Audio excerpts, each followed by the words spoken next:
હાય friend, હું છું હિરલ. સ્વાગત છે તમારું દિયા કિચનમાં. તો આજે હું તમારી સાથે શેર કરીશ સોજીના ઇન્સ્ટન્ટ અપ્પેની રેસિપી. તો ચાલો આપણે રેસિપીની શરૂઆત કરીએ. તો આપણે સોજીના ઇન્સ્ટન્ટ અપ્પે બનાવવા માટે અહીંયા મેં એક વાટકી સોજી લીધી છે. એક વાટકી સોજી હોય તો ત્યારે તે જ વાટકીના માપ પ્રમાણે આપણે અડધી વાટકી છે તે ખાટું દહીં લેવાનું છે. તો અહીંયા અડધી વાટકી છે તે હું દહીં એડ કરીશ અને તે જ વાટકીના માપ પ્રમાણે આપણે એક વાટકી છે તે પાણી એડ કરીશું.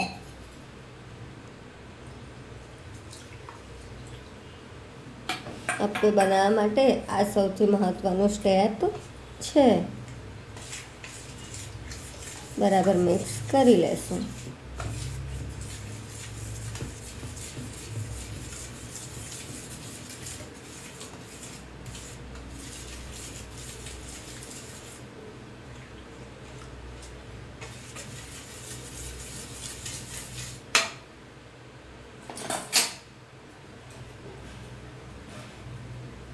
આપણે વિસ્કરની મદદથી પણ મિક્સ કરી લઈશું જેથી એમાં કોઈ લમ્સ રહી ન જાય.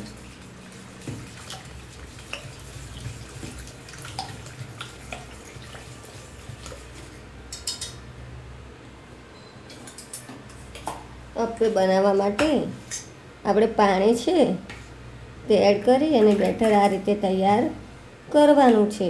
જો પાણી ઓછું હશે તો અપ્પે બની ગયા પછી તે સુકાઈ જશે અને તે એકદમ કડક થઈ જશે.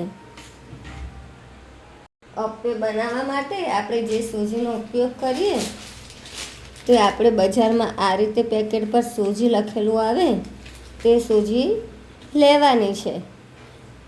પેકેટ પર રવો લખ્યો હોય તે સોજી લેવાની નથી, કેમ કે એ સોજી છે તે એકદમ ઝીણી આવે છે અને એના લીધે આપણા અપ્પે છે તે અંદરથી ચીકણા તૈયાર થાય છે.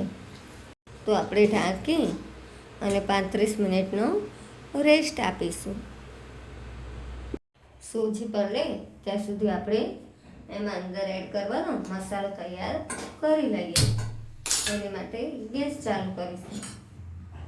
એક વાસણ રાખી તેમાં 2 થી 3 ચમચી છે તે તેલ એડ કરીશું. આ સ્ટેજ પર આપણે તેલ વધારે એડ કરવાનું નથી.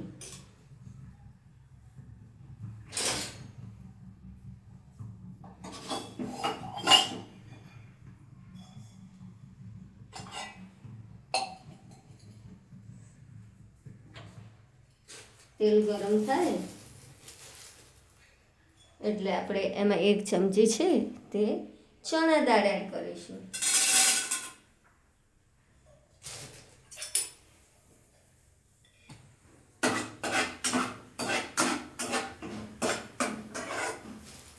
એક ચમચી અડદ દાળ એડ કરીશું અને ગેસની આંચ ધીમી કરીશું.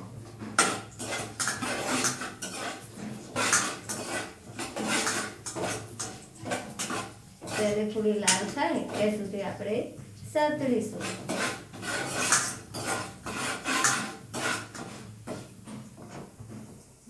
જોઈ શકો છો.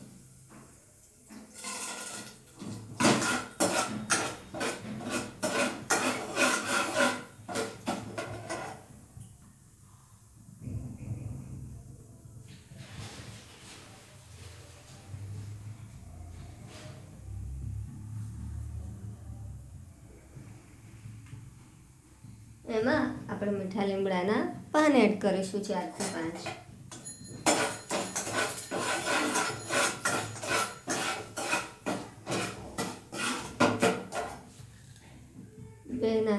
બે નાની ડુંગળી હતી જે મેં ઝીણી સમારેલી છે તે એડ કરીશ.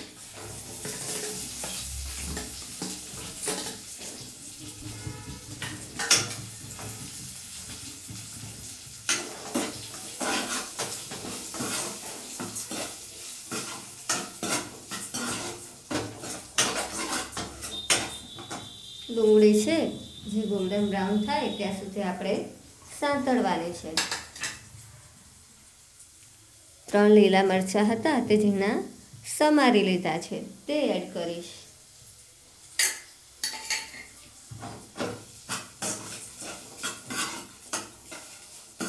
અપ્પેમાં તીખાશ માટે આપણે લીલા મરચાં જ એડ કરવાના છે. અડધું ટામેટું છે જે ઝીણું સમારેલું છે તે એડ કરીશ. આ સ્ટેજ પર તમે તમારી પસંદના કોઈ પણ શાક લઈ શકો છો. ટામેટું વધારે લેવું હોય તો પણ તમે લઈ શકો છો. બધું બરાબર સાંતળી લેશું. થોડીક કોથમીર છે જે ધોઈ અને સમારેલી છે તે એડ કરીશ.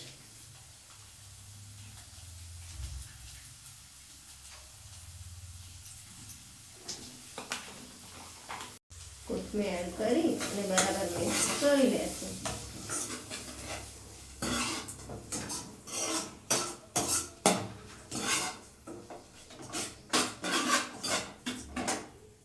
આને આપણે ઓવરકુક કરવાનું નથી. મસાલો છે તે થોડો કૂક થઈ ગયો છે અને એમાંથી ભેજનું પ્રમાણ નીકળી ગયું છે. તો હવે આપણે ગેસ બંધ કરી લેશું. તો આપણે જે સોજીવાળું બેટર પલાળ્યું છે એને 30 થી 35 મિનિટ થઈ ગઈ છે. તો જોઈ શકો છો કે પાણી છે તે બધું સૂજી પોતામાં સમાવી અને ફૂલી ગઈ છે. તો આપણે જે મસાલો તૈયાર કર્યો છે તે અંદર એડ કરી લેશું.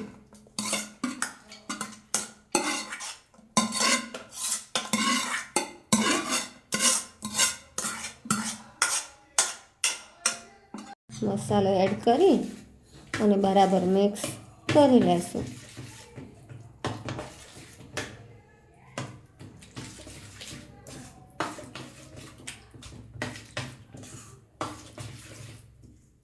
તો આપણે મસાલો કરતી વખતે એમાં કોઈ મસાલા એડ કર્યા નથી. તો હવે આપણે એમાં મીઠું એડ કરી લેશું.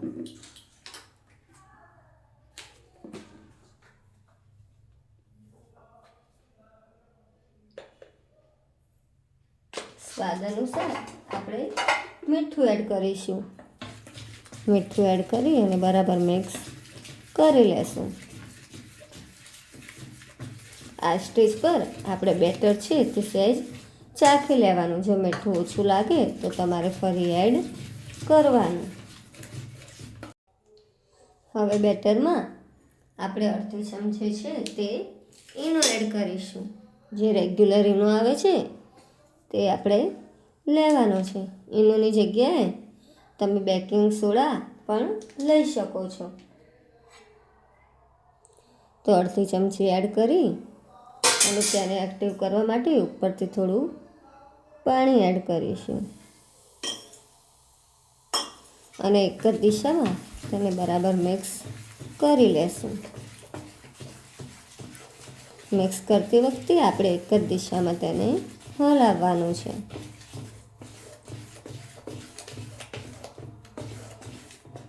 તો આપણે અપ્પે બનાવવા માટેનું બેટર છે તે તૈયાર છે. અપ્પે બનાવવા માટે આપણે અપ્પે પેન છે તે ગેસ પર રાખી લીધું છે. બધામાં આપણે થોડું થોડું તેલ એડ કરી લેશું.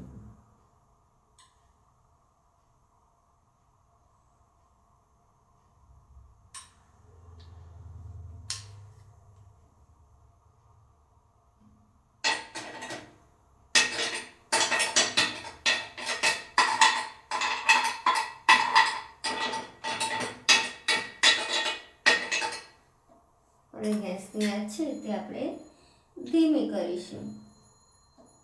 હવે આ બેટર છે તે આપણે બધામાં થોડું થોડું એડ કરી લેશું.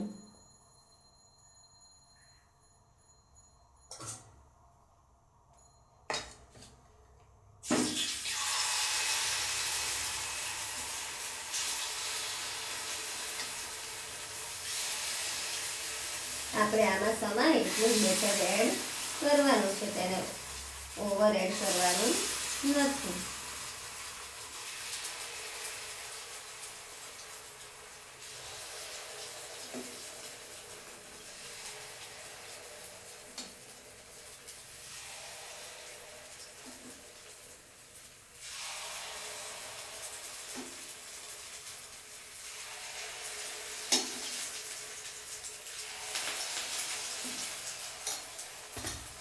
હવે આપણે આને ઢાંકી અને ચડવા દેશું. આપણે ગેસની આંચ છે તે લો ટુ મીડિયમ રાખવાની છે.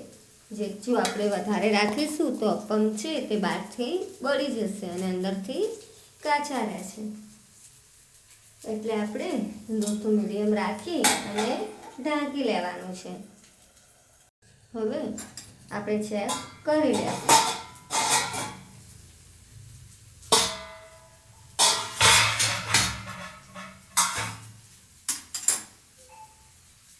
છે એ આપણા એક બાજુથી ચડી ગયા છે, તો આપણે બધા આપે છે એને પલટાવી દેશું. તો તમે જોઈ શકો છો કે આપણા આપે છે તે સહેલાઈથી પોતાની સપાટી છોડી રહ્યા છે. જો તમારા આપે પણ આ રીતે નીકળે તો તે ચડી ગયા છે.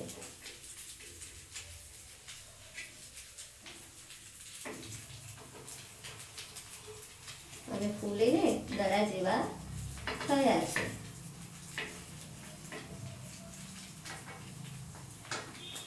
તો બધા આપે છે અને આપણે પલટાવી લેશું. બધા આપે પલટાવી અને આપણે ફરીથી ઉપરથી થોડું તેલ એડ કરી લેશું.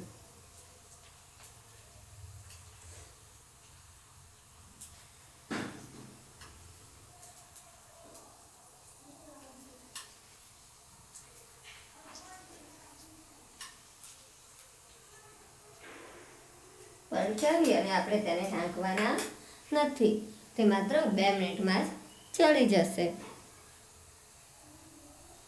તો આપણે ચેક કરી લેવાના છે. જે આપણે વચ્ચે આપે છે તે જલ્દીથી ચડી જશે. તો આપણે જેમ જેમ બનતા જશે એમ આપણે નીકળતું રહેવાનું છે. તો જે વચ્ચે હશે તે જલ્દીથી બની જશે.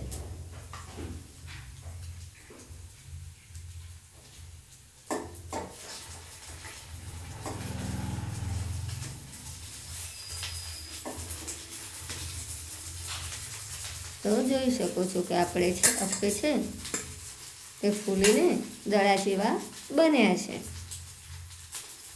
તો આપણા આપે બનીને તૈયાર છે. તો જે બેટર પલાળ્યું હતું તે બધા બેટરમાંથી આપણે આ રીતે અપ્પે તૈયાર કરી લેશું. તો તૈયાર છે આપણા અપ્પે, જેને તમે નારિયેળની ચટણી કે પછી કેચઅપ સાથે સર્વ કરી શકો છો. તો તમને આ રેસિપી કેવી લાગી? જો તમને ગમી હોય તો મારા વિડીયોને લાઈક, શેર અને સબસ્ક્રાઈબ કરજો અને બાજુમાં રહેલી બેલ આઇકન ટિક કરજો, જેથી મારી રેસિપીના નવા વિડીયો તમારા સુધી પહોંચી શકે. તો મળીશું એક નવી રેસિપી સાથે. ત્યાં સુધી બાય બાય. Thank you.